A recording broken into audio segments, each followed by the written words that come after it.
Di kaki Gunung Ciremai, tepatnya di wilayah Dharmaloka, terdapat sebuah kolam tua yang airnya jernih, tenang, dan tak pernah surut meski kemarau panjang melanda. Warga sekitar menyebutnya kolam Dharmaloka. Tapi di balik keindahannya, kolam ini menyimpan sebuah rahasia gaib yang hanya dibisikkan dari mulut ke mulut tentang seekor ikan gaib penjaga kolam yang konon telah ada sejak zaman para wali.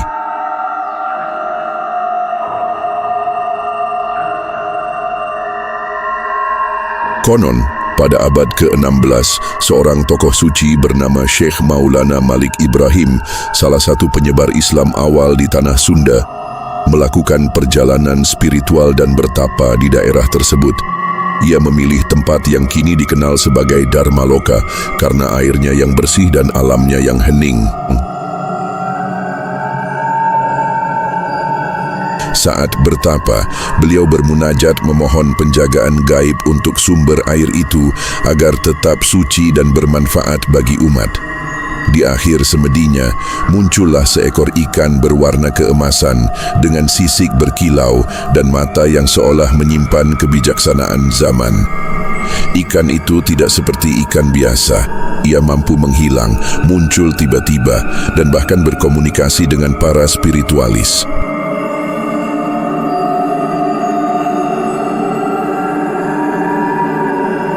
Syekh Malik Ibrahim memberi nama ikan itu Kiai Tapa Laut dan mewariskan pesan bahwa siapapun yang berniat jahat terhadap kolam itu atau mencoba menangkap ikan tersebut akan mendapat balasan setimpal.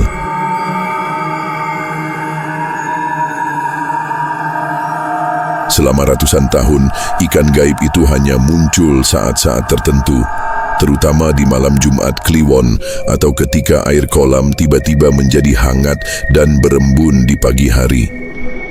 Beberapa warga yang memiliki penglihatan batin mengaku melihat kilatan emas melintas di dalam kolam, diikuti oleh bau kemenyan dan suara gamelan samar dari kejauhan. Pada suatu masa, seorang pendatang bernama Wira, seorang pria muda dari kota, mendengar kisah ikan gaib dan tergiur untuk menangkapnya. Ia percaya bahwa ikan itu membawa keberuntungan dan bisa dijual dengan harga mahal kepada kolektor barang mistis.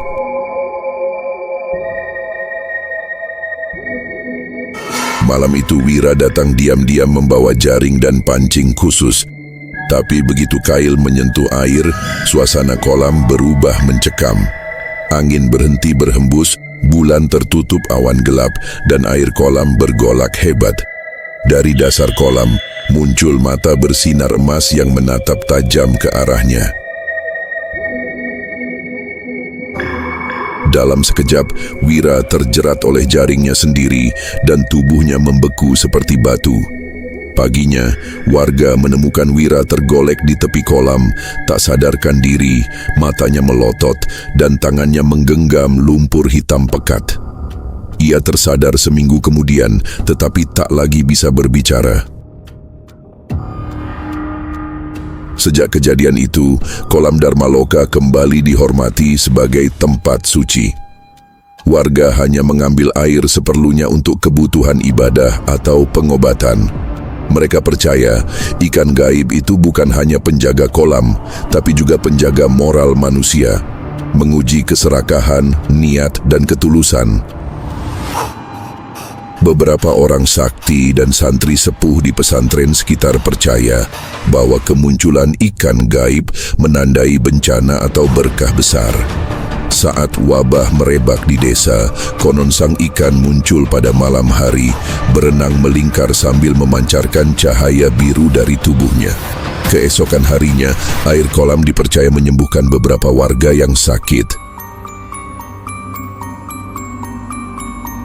Ada pula kisah tentang seorang anak yatim piatu bernama Sinta yang sering duduk di tepi kolam dan menyanyikan salawat. Suatu malam, ia melihat ikan besar muncul dan berenang mendekatinya, seolah mendengarkan nyanyiannya. Sejak saat itu, hidup Sinta berubah. Ia diangkat menjadi santri kehormatan oleh seorang kiai besar dan hidup dalam keberkahan. Hingga kini, kolam Dharma Loka tetap menjadi tempat ziarah dan spiritual. Meski tak semua orang bisa melihat ikan gaib itu, banyak yang merasakan kehadirannya. Mereka yang datang dengan niat baik, hati bersih, dan penuh hormat, konon akan diberi mimpi atau petunjuk melalui kehadiran Kiai Tapalaut, sang penjaga air, penjaga tradisi, dan penjaga akhlak manusia.